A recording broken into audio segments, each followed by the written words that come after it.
Bonsoir.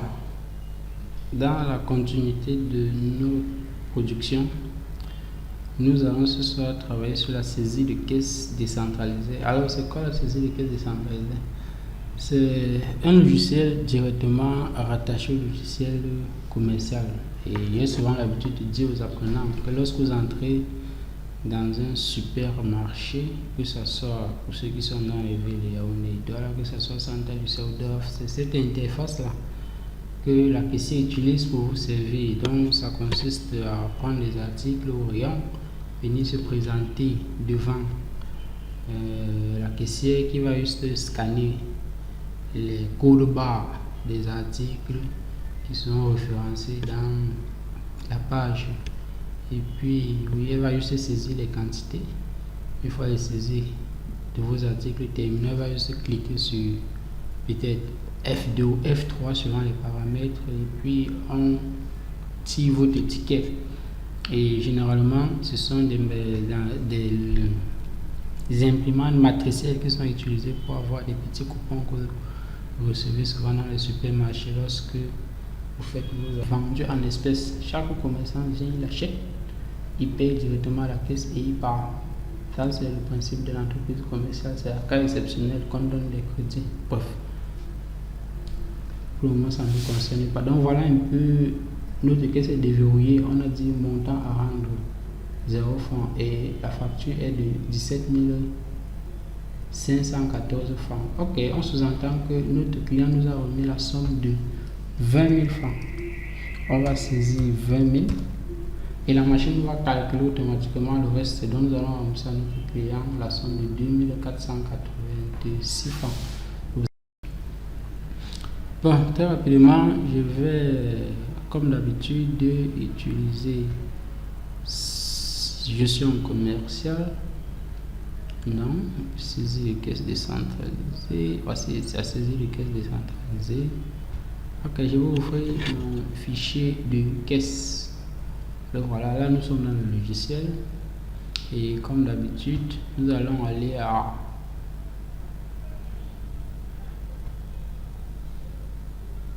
ouvrir un fichier commercial. On vous dit ouvrir un fichier commercial. Pourquoi? Le fichier de caisse est directement greffé au fichier commercial. Pas de gestion commerciale, pas de saisie de caisse décentralisée.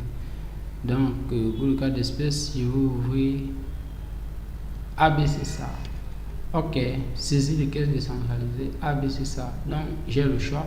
Je peux directement venir ouvrir, je sélectionne mon fichier de caisse et je l'ouvre. Et là, mon fichier de caisse est créé. Je vais venir au niveau de non, donc le menu options, c'est le même menu que ce qu'on a rempli lors de la saisie de caisse décentralisée. Périphérique de caisse. Périphérique de caisse ici consiste à préparamétrer les fonctions du clavier. Et ici, on va mettre le nom de notre clavier. Pour le cas d'espèce, notre clavier, c'est un clavier pointé. Bon, c'est AZERTY, comme vous pouvez le constater. Généralement, on met le nombre de touches. Je clique sur clavier. Et lorsque je vais revenir sur clavier, cette page est ouverte. Et voici les différentes commandes auxquelles nous allons attribuer des fonctions. Nous allons mettre fin de saisie. Nous allons décider que pour avoir nos fins de saisie, on va mettre à F2. On va valider et attribuer.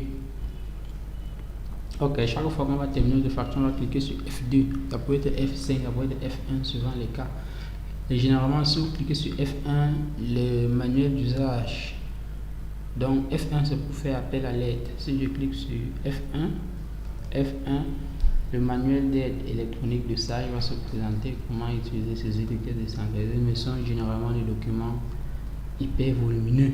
Donc nous n'allons pas travailler.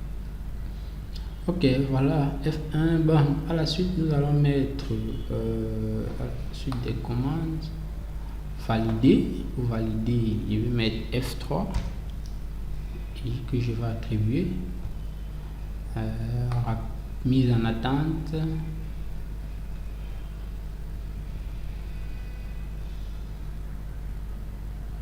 mise en attente. Ici, on peut avoir un client qui a assez d'éléments entre ses mains, et dans peut-être 12 produits. Pourquoi? Parce qu'en fin du mois, certains viennent approvisionner leur frigo.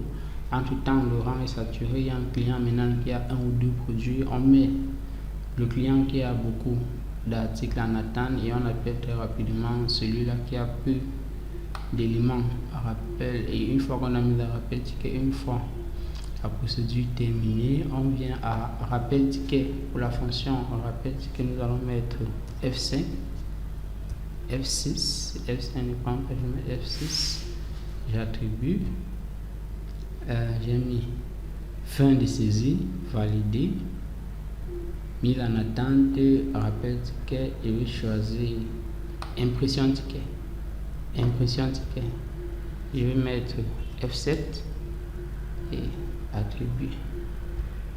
Je peux également solliciter la liste des raccourcis, liste des vendeurs. On a tellement de manuels. Vous voyez, document, fin de saisie, validé, annuler.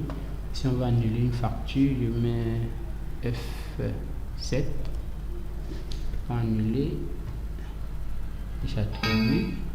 F7 existe déjà, alors nous allons mettre F8, rappelant qu'on peut utiliser le même ticket deux fois. Et enfin, une dernière commande. Voilà les différentes commandes qu'on peut mettre: rappeler ticket validé, liste des vendeurs, mode de règlement, raccourci, multi-règlement, impression facture, impression ticket, supprimer règlement, dernière modification, et etc. Donc nous allons je vais parler de liste des raccourcis clavier. Ok, ça c'est cette fonction nous permet d'afficher l'ensemble des raccourcis paramétrés. J'ai mis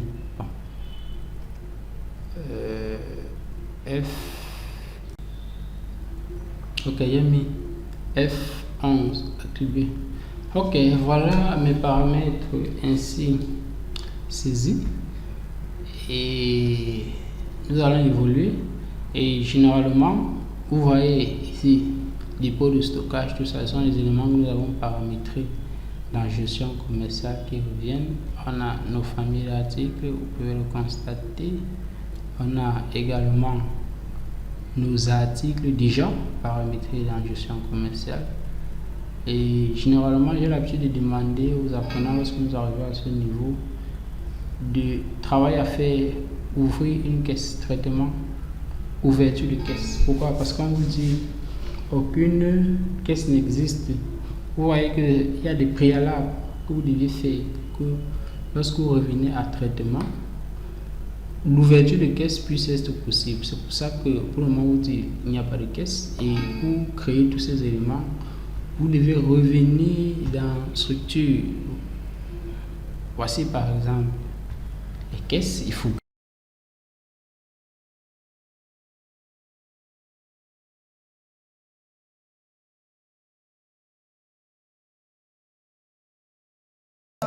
allez.